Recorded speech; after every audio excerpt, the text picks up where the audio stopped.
The project Words with Wings was dreamed up by Kate and myself around our passion for migratory shorebirds, and also the fact at Point Cook College we have a huge cohort of children of a different cultural background. So the project began with a trip to the Western Treatment Plant, which is very close to here, and we showed them how close they are to the shorebird habitat, how important that is, and we began with the stories about where the birds travel. We set learning intentions around the project, asking the children about the challenges that the migratory birds face on their journey on the East Australasian Flyway, and also challenges about human migration and the challenges of leaving one country to live in another country. Blending their private and personal stories with the stories of these birds gives it a global significance and a nice place to sit that's not political, but a natural story of creatures having to find a home. I didn't know much about birds, but I know lots about birds now, different types and different kinds. I learned about lots of birds like the sharp-tailed sandpiper and the redneck stint.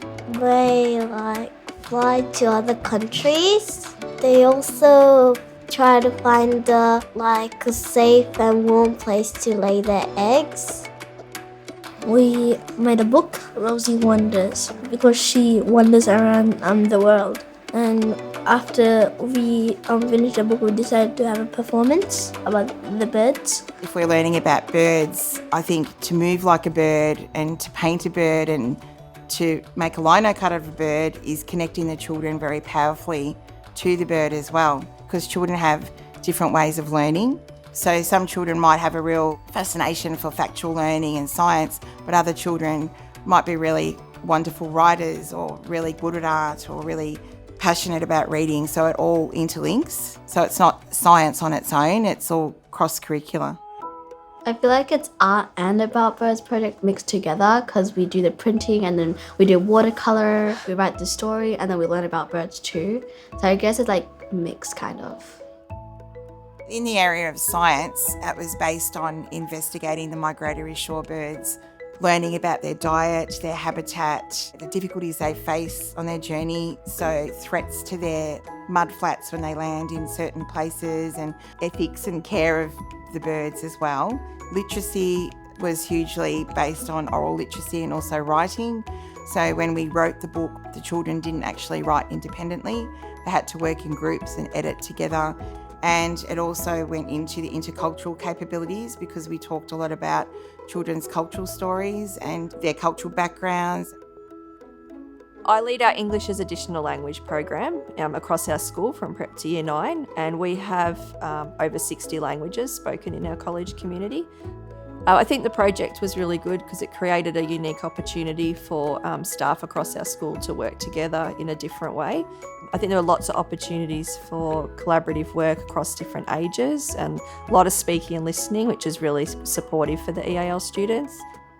Having Kate as the visiting artist also involved the art team, where some of our senior students worked with Kate to create a mural.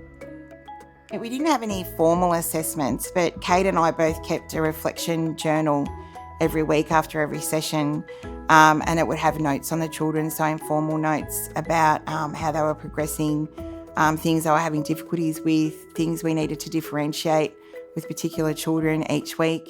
So we did a lot of formative assessment. We also checked in with the teachers, we got feedback off the teachers, but we kept detailed records, and we also got children to feedback and write down what they were learning. We found that the children developed a huge amount of confidence in themselves. New friendships were formed, their literacy skills improved greatly. It just developed a really beautiful rapport. All of us, it was like we're in a special club for this project. It just sort of rippled across into the community.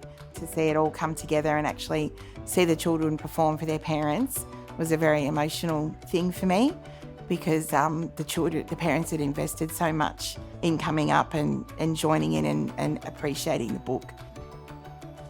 Rosie wondered if the lightning would strike her or she would be lost in the wild winds. The wind was pushing her backwards and she was scared she might not survive. Rosie made a nest and laid 4 small eggs. A predator came and tried to steal Rosie's chicks, but they were well camouflaged. Rosie's heart calmed as the storm ended and a beautiful rainbow filled the flight path.